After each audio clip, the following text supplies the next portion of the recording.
તો વિદ્યાર્થી મિત્રો, આજે જે નવી અપડેટ લઈને આવ્યા છે, રાજ્ય પરીક્ષા બોર્ડ ગુજરાત રાજ્ય સેક્ટર 21 ગાંધીનગર સંદેશમાંથી લેવામાં આવ્યું છે. ઓફિશિયલ વેબસાઇટ પર વાત કરીશું.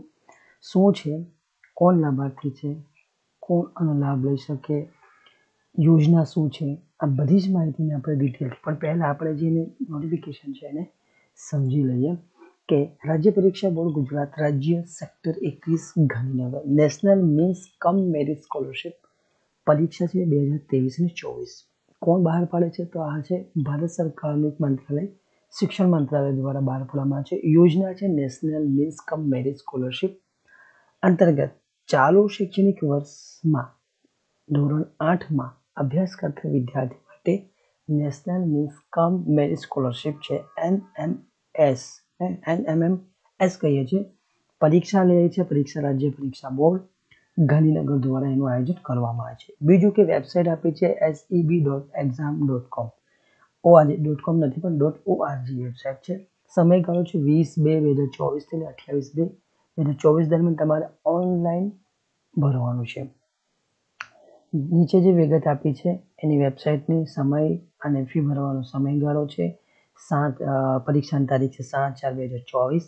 વિદ્યાર્થીની શૈક્ષણિક વર્ષની લાયકાત છે. જે વિદ્યાર્થી ચાલુ શૈક્ષણિક વર્ષ એટલે હાલમાં ધોરણ 8માં સરકારી પ્રાથમિક શાળા હોય કે લોકલ બોર્ડની શાળા એટલે કે જિલ્લા પંચાયતની શાળા હોય, મહાનગરપાલિકા નગરપાલિકા શાળા હોય, ગ્રાન્ટેડ પ્રાથમિક શાળાઓ અભ્યાસ કરતા હોય, માત્ર તેવા વિદ્યાર્થીઓ NMMSની પરીક્ષા આપી શકે છે. આવક મર્યાદાની વાત કરી છે. જે વિદ્યાર્થી તમામ કેટેગરીની વિદ્યાર્થીની વાલીની વાર્ષિક આવક 3,50,000થી વધુ ના હોય તેવા જ વિદ્યાર્થીઓ આ પરીક્ષા આપી શકે છે. શિષ્યવૃત્તિની રકમની વાત કરીએ. પરીક્ષા બાદ જિલ્લાવાર કેટેગરી વાર નિયત કોટામાં એટલે કે નિયત કરેલો કોટો છે એટલે કે દરેક રાજ્યને એક કોટો નક્કી કરેલો છે.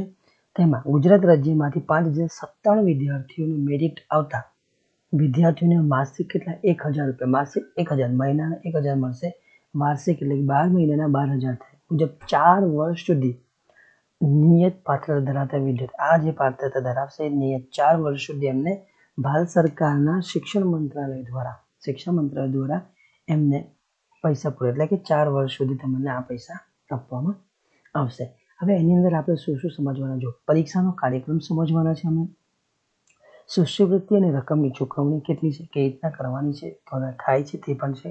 વિદ્યાર્થીની લાયકાત, કોણ વિદ્યાર્થી આમાં આવક મર્યાદા કેટલી છે એ હમણાં એને પણ ડિટેલમાં ચર્ચા કરીશું.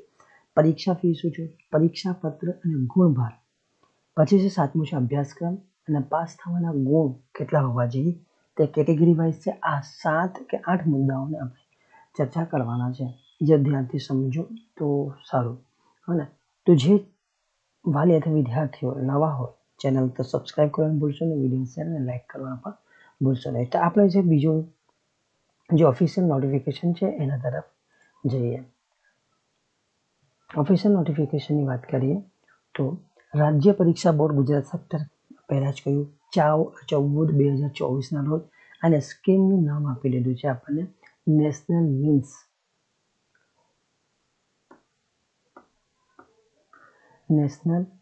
મીન્સ કમ મેરિટ સ્કોલરશિપ યોજના 2023-24. અંગ્રેજીમાં આપ્યું છે national means cum merit scholarship 2023-24. જાહેરાત ક્રમાંક આપેલો છે. આ જાહેરાતની 14/2/24ની રોજ છે. રાજ્યમાં નબળા આર્થિક સ્થિતિ ધરાવતા હોય અને તેજસ્વી વિદ્યાર્થી હોય તો ધોરણ 12 સુધી અભ્યાસ પૂર્ણ કરી શકે તેમને માધ્યમિક અને ઉચ્ચતર માધ્યમિક શાળાઓમાં ડ્રોપ રેસ આઉટ ઘટાડવા માટે ધોરણ 8માં અભ્યાસ કરતા વિદ્યાર્થીઓ માટે આ સ્કોલરશિપ યોજના ભારત સરકારના શિક્ષણ મંત્રાલય દ્વારા લેવામાં આવે છે. વેબસાઇટ www.sebexam.org વેબસાઇટ પરથી. સમયગાળો છે 20/2/2024 થી લઈ 28/2/2024 એટલે 8 દિવસનો સમયગાળો છે. ત્યાર પછી જોઈએ પરીક્ષાનું જાહેર કાર્યક્રમ અને આ જે જાહેરાત પાડી છે એની તારીખ છે, વેબસાઇટ છે, આવેદનપત્ર અને તેનો સામે છે સમયગાળો. જે પહેલાં કહ્યું 20/2/2024 થી 28/2/2024 સુધીનો. પરીક્ષા માટેની ફી ભરવાનો સમયગાળો છે 20/2/2024 29. તારીખ છે પરીક્ષા ખાસ નોંધી લેવી પરીક્ષાની તારીખ છે 7/4/2024 રોજ. હવે જે આપણે વાત કરી કે શિષ્યવૃત્તિની રકમની ચૂકવણીની નિયમો શું છે એ પણ તમને ડિટેલથી સમજાવી દે કે પરીક્ષા લીધા બાદ જિલ્લાવાર જે કેટેગરી છે કેટેગરી વાઇઝ જિલ્લાવાર અને કેટેગરી વાર નિયત કોટામાં મેરિટ આધારિત વિદ્યાર્થીઓનો માસિક કેટલા 1000 રૂપિયાની લેખે એક માસિક વાર્ષિક 12,000 રૂપિયા 4 વર્ષ સુધી નિયત પાત્ર ધરાવતા વિદ્યાર્થીને આપશે અને રાજ્યનો કોટો કેટલો છે 5097 વિદ્યાર્થી મળે એટલે ગુજરાત રાજ્યમાંથી 5097 વિદ્યાર્થીની પસંદગી કરવામાં આવશે. શિષ્યવૃત્તિની રકમની ચૂકવણી કોણ કરશે? શિક્ષણ મંત્રાલયની ગાઈડલાઈન અનુસાર કરવામાં આવશે. કેવી રીતના કરશે તો એ નેશનલ સ્કોલરશિપ પોર્ટલ છે બરાબર, એના પર ફ્રેશ અથવા તો રિન્યુઅબલ જે આગળના છે એની એપ્લિકેશનથી તમે સંબંધિત શાળા સંબંધિત જિલ્લાના નોડલ અધિકારી દ્વારા આ પર નેશનલ સ્કોલરશિપ પોર્ટલ પર તમારે વેરીફાઈ કરશે અને ભારત સરકારના શિક્ષણ મંત્રાલય દ્વારા સીધા લાભાર્થીના બેંક ખાતામાં જમા કરાવવામાં આવશે. પછી નેશનલ સ્કોલરશિપ પોર્ટલની સૂચના મુજબ જોઈએ તો કોઈ ખોટા દસ્તાવેજ રજૂ કરેલો છે તો તેના માટે તે પોતે જવાબદાર ગણવામાં આવશે. બીજું છે રાજ્ય પરીક્ષા બોર્ડ દ્વારા માત્ર પરીક્ષાનું આયોજન કરવામાં આવે છે. આ ખાસ ધ્યાન રાખજો, પરીક્ષાનું આયોજન રાજ્ય પરીક્ષા બોર્ડ કરે છે, ડોક્યુમેન્ટ વેરિફિકેશન કરવામાં આવતું નથી. આ કોણ કરશે? ભારત સરકારનું શિક્ષણ મંત્રાલયના જે નોડલ અધિકારી નિમવામાં આવેલા છે એ કરશે. એટલે શિષ્યવૃત્તિ સંબંધી રાજ્ય પરીક્ષા બોર્ડ જવાબદાર રહેશે નહીં. એના માટે તમારે ક્યાં નેશનલ સ્કોલરશિપ પોર્ટલ પર તમારે જોતા રહેવું પડશે. પછી વિદ્યાર્થીની લાયકાત જોઈએ તો શૈક્ષણિક વર્ષ છે અને ધોરણ 8 ખાસ સમજો. ધોરણ 8માં સરકારી પ્રાથમિક શાળા હોય, લોકલ બોડીની શાળા હોય, લોકલ બોડી કઈ એટલે જિલ્લા પંચાયતની શાળા હોય, મહાનગરપાલિકા હોય કે નગરપાલિકાની શાળામાં અભ્યાસ કરતા હોય તો ચાલે. ગ્રાન્ટેડ પ્રાથમિક શાળામાં અભ્યાસ કરતા હોવા જોઈએ. આમાં ખાનગી શાળાઓ માટે નથી.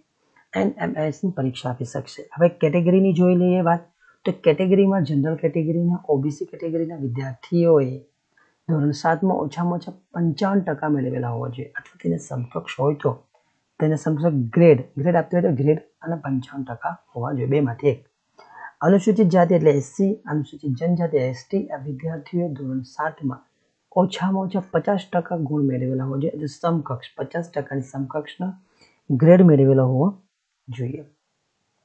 હવે આ નોંધવાનું શું છે આ ખાસ યાદ રાખી લેજો. નોંધ કે ખાનગી શાળા હોય તો પ્રાઇવેટ શાળા, સેલ્ફ ફાઇનાન્સ શાળા, કેન્દ્રીય વિદ્યાલય હોય, જવાહર નવોદય વિદ્યાલય હોય તથા જે શાળામાં રહેવા જમવા અભ્યાસની સગવડ પૂરી પાડવામાં આવતી હોય તેવી કેન્દ્ર કે રાજ્ય સરકારની સંસ્થા દ્વારા ચલાવાતી નિવાસી શાળાના વિદ્યાર્થીઓ પરીક્ષાના આવેદનપત્ર ભરી શકશે નહીં.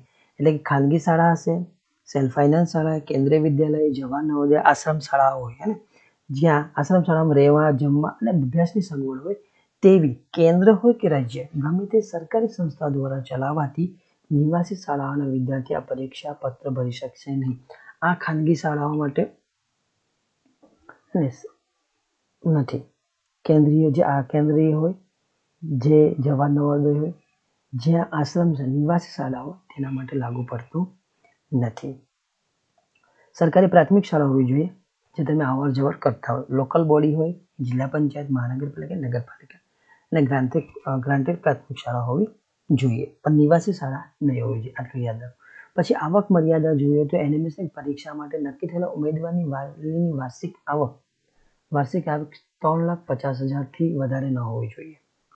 વિદ્યાર્થીને આવેદનપત્ર સાથે વાલીની વાર્ષિક આવકના દાખલાની પ્રમાણપત્ર નકલ અને પ્રમાણિત ઓરિજિનલ પર પ્રમાણિત 2 કોપી તમારે અવશ્ય જોડવાની રહેશે.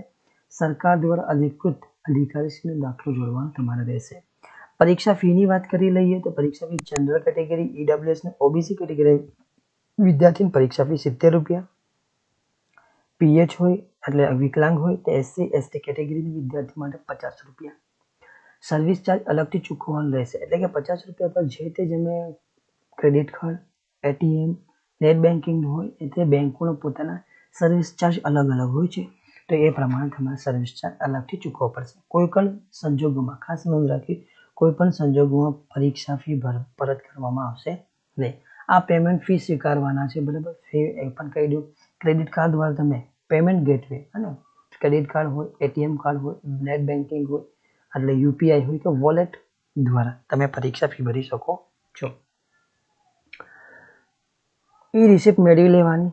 પ્રિન્ટ રિસિપ્ટ પણ ક્લિક કરી તમે મેળવી શકો છો. ખાસ રાખવી સાથે. પછી જોઈએ કે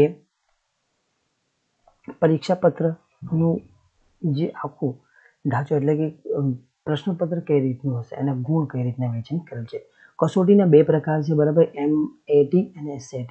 બરાબર, જેમને આ ન જોયું હોય તો જરૂરથી આપણા વિડીયો પર એટલે કે આપણી ચેનલ પર જ્ઞાન સાધના અને જ્ઞાન સેતુ આ બંનેના વિડીયો મૂકેલા છે, જેમાં મેટ અને સેટ એ પણ સમજાવેલું છે. અહીંયા જરાક જુદું છે, જ્ઞાન સેતુ અને જ્ઞાન સાધનામાં પણ અલગ અલગ છે. તો જરૂરથી તમે એ વિડીયોને જોઈ લેશો. એટલે મેટ બૌદ્ધિક યોગ્યતા કસોટી છે, 90 પ્રશ્ન હશે, 90 ગુણ, 90 મિનિટ છે. સેટ અને શૈક્ષણિક યોગ્યતા કસોટી 90 પ્રશ્ન, 90 ગુણ અને 90 મિનિટ છે. બરાબર, 9 × 18 એટલે 180 મિનિટ મળશે. અભ્યાસક્રમને ડિટેલમાં જોઈએ તો મેટમાં શું છે એટલે કે બૌદ્ધિક યોગ્યતા કસોટીમાં જે 90 પ્રશ્નો પૂછવાના છે એમાં શાબ્દિક, અશાબ્દિક, તાર્કિક ગણતરીના રહેશે. આ પ્રશ્નની અંદર તમને સાદૃશ્ય, એનાલોગ, વર્ગીકરણ, ક્લાસિફિકેશન પૂછવામાં, સંખ્યાત્મક શ્રેણી, ન્યુમેરિકલ સિરીઝ, પેટર્ન છે, પરસેપ્શન છે અને છુપાયેલી આકૃતિ, હિડન ફિગર વગેરેનો સમાવેશ કરવામાં આવે છે. પછી છે સેટ, શૈક્ષણિક યોગ્યતા કસોટી 90 પ્રશ્નો, ધોરણ 7. જો અભ્યાસક્રમ અહીંયા ખાસ સમજી લો, ધોરણ 7 છે, ધોરણ 8 ના ગણિત, વિજ્ઞાન, 3 જ વિષય છે, ગણિત, વિજ્ઞાન અને સામાજિક વિજ્ઞાનના વિષયનો સમાવેશ થાય છે, અંગ્રેજી નથી. ધોરણ 7માં કેટલું કરવાનું છે? ધોરણ 7ની અંદર ગત વર્ષની શૈક્ષણિક વર્ષનો અભ્યાસક્રમ રહેશે, એટલે કે ધોરણ 7નો આખો અભ્યાસક્રમ સેમ 1, સેમ 2. ધોરણ 8માં ચાલુ વર્ષનું શૈક્ષણિક વર્ષમાં પ્રથમ સત્ર કરવાનું છે, બીજું સત્ર કરવાનું નથી. હવે જોઈએ ક્વોલિફાઈંગ ગુણ કેટલા છે. ક્વોલિફાઈંગ ગુણની વાત કરીએ તો એમાં કેટેગરી વાઇઝ છે, જનરલ, OBC કેટેગરી બંને વિભાગમાં કુલ મળીને 40% ગુણ મેળવવાના રહેશે. જ્યારે SC અને ST કેટેગરીના વિદ્યાર્થીઓમાં કેટલા 32% ગુણ મેળવવાના છે. ક્વોલિફાઈંગ ગુણ મેળવનાર વિદ્યાર્થી પૈકી જિલ્લાવાર કેટેગરી નક્કી થયેલ કોટા મુજબ મેરિટમાં આવતા વિદ્યાર્થીઓને જ શિષ્યવૃત્તિ મળવાપાત્ર થશે. તો આ કેટલીક મહત્વની બાબત છે. બાકીનું તો તમને PH કેટેગરી માટે પણ છે, BLV છે, DH, કસોટીનું માળખું કઈ રીતે 2 છે. કસોટીના માળખામાં છે અંગ્રેજી માધ્યમ અને ગુજરાતી માધ્યમ રહેશે. બહુ MCQ હશે, હેતુલક્ષી પ્રશ્ન, દરેક પ્રશ્નનો 1 ગુણ રહેશે. મૂલ્યાંકન કોઈ નકારાત્મક નેગેટિવ માર્કિંગ નથી. અંધ વિદ્યાર્થીઓ મિત્રને 30 મિનિટ વધારે આપવામાં આવશે. અરજી કરવાનો સમયગાળો અને કઈ વેબસાઇટ છે ફરી કહી દો, sbexam.org છે. ફોર્મ ભરવા માટે અહીંયા તમારે એપ્લાય ઓનલાઈન કરવું. ક્યાં તો જવું પડશે તમારે national means cum merit scholarship સ્કીમમાં તમારે ક્લિક કરીને એપ્લાય નાવ કરશો એટલે તમે ત્યાં રીડાયરેક્ટ થઈ જશો. એના માટે શું શું જોઈશે? તમને પહેલું કે આધાર કાર્ડ પ્રમાણપત્ર તમારે આધાર કાર્ડ સાથે રાખવું. એ આધાર કાર્ડ નંબર લખવો ફરજિયાત છે અને જેમાં આધાર કાર્ડમાં જે નામ લખ્યું છે તે પ્રમાણે તમારે કરવા. આધાર કાર્ડ પણ તમારે અપલોડ કરવાનું રહેશે. આ સિવાય તમે UDIS નંબર 18 આંકડાનો નંબર એ તમારે સાથે રાખવાનો રહેશે, એ પણ ભરવાનો છે. ડાયસ નંબર નાખશો એટલે તમે સબમિટ ક્લિક કરી ડેટા સેવ કરશો અને એપ્લિકેશન નંબર જનરેટ થઈ જશે. SC ST માટે પ્રમાણપત્ર નંબર જોઈશે, SC ST અને PH, બરાબર. તો એમના માટે પોતાનો પ્રમાણપત્ર નંબર, તારીખ અને આવકનો દાખલો, પ્રમાણપત્રની કોપી અપલોડ કરવાની રહેશે. ફોટો જોઈશે, બર્થ ડેટ ટાઈપ કરવાની રહેશે. ફોટો અને સિગ્નેચરની સાઇઝ જોઈ લે તો ફોટો JPG ફોર્મેટમાં હોવો જોઈએ, 15 KBમાં હોવું જોઈએ. અને બીજું આટલી મહત્વની જે બાબત છે મેં જેમને જણાવી દીધી. ફીની આગળ વાત કરી ગયા છે.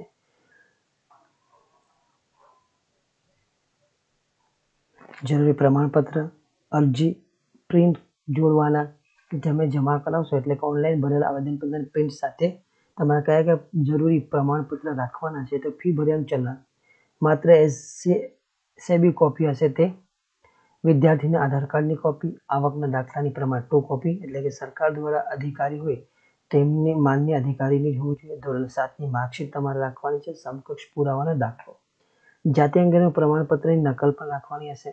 વિકલાંગ હોય તો તમે વિકલાંગતાનું પ્રમાણપત્ર તમારે રાખવાનું. હવે બાકીનું છે શાળાની કાર્યવાહી. પરીક્ષા કેન્દ્ર કેટલા હશે? તો 70 જેટલા વિદ્યાર્થીઓને ધ્યાનમાં રાખીને તાલુકામાં પોતાના પાસેના તાલુકામાં તમને સ્થળ આપી શકે. બરાબર, આ છે અગત્યની સૂચના જે તમે નોટિફિકેશનમાં આરામથી વાંચી શકો. જરૂરથી તમને નોટિફિકેશનની હું લિંક મૂકી દઈશ. તો આ હતી આપણી મહત્ત્વની જે ફરી ગયા છે. જો તમે નવા હોય ચેનલ પર જરૂરથી ચેનલને સબસ્ક્રાઈબ કરો, વિડીયોને લાઈક કરો, શેર કરવાનું ભૂલશો નહીં.